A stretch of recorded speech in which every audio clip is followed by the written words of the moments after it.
বাড়ির নাম চারুকুঠি। চৌকাঠ পেরিয়ে ভেতরে ঢুকতেই চোখে পড়ে দেয়ালে ঝোলানো সারি সারি ছবি।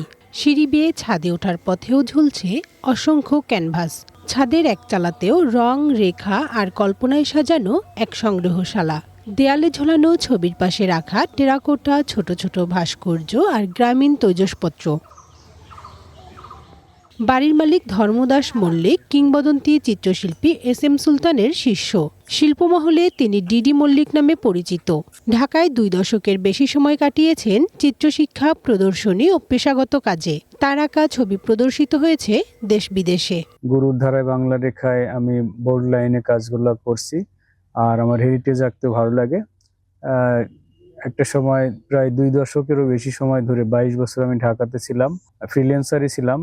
ছবি এঁকেছি, প্রায় 12টা গ্যালারিতে আমার ছবি বিক্রি হতো। প্রতি শুক্রবার প্রায় অর্ধশত শিক্ষার্থী তার কাছে ছবি আঁকা শেখে।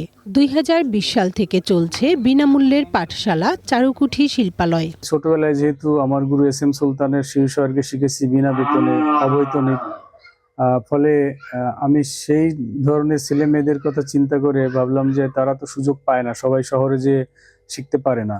তাহলে আমার এখানে এখন অনেক ছেলে মেয়ে আসছে যারা একেবারে গরিব, হতদরিদ্র। গুরু এস.এম. সুলতানের কাছ থেকে যেভাবে ছবি আঁকা শিখেছিলেন ধর্মদাস, সেভাবেই শিশুদের শেখানোর চেষ্টা করেন তিনি। শুধু আঁকার জায়গা নয়, প্রকৃতি ও জীবনের পাঠশালা। এখানে শিক্ষার্থীরা শুধু ছবি আঁকা শেখে না, চাষ করে, ফসল ফলায়। আমরা এখানে প্রায় 5 বছর ধরে ছবি আঁকতে আসি। আমাদের এখানে ছবি আঁকার পাশাপাশি অনেক কিছু শেখানো হয়, যেমন অর্গানিক ফল চাষ, বিভিন্ন গাছের যত্ন নেওয়া এবং মাটির কাজ। ছবি আঁকা, আরো কথা বলা, কথা যেগুলো বলা সুন্দরভাবে গুছিয়ে কথা বলানো শেখে। তারপরে এসে আমাদের মেডিটেশন করায়। আমরা এখানে পুতুল বানাই, আমরা এখানে ছবি আঁকাই। ধর্মদাসের স্বপ্ন তার অসমাপ্ত বাড়িটি একদিন সমাপ্ত হবে। বাড়ি জুড়ে থাকবে তার আঁকা ছবি, যা মানুষ ঘুরে ঘুরে দেখবে।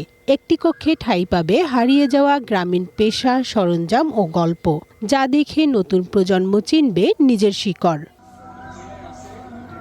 One national desk.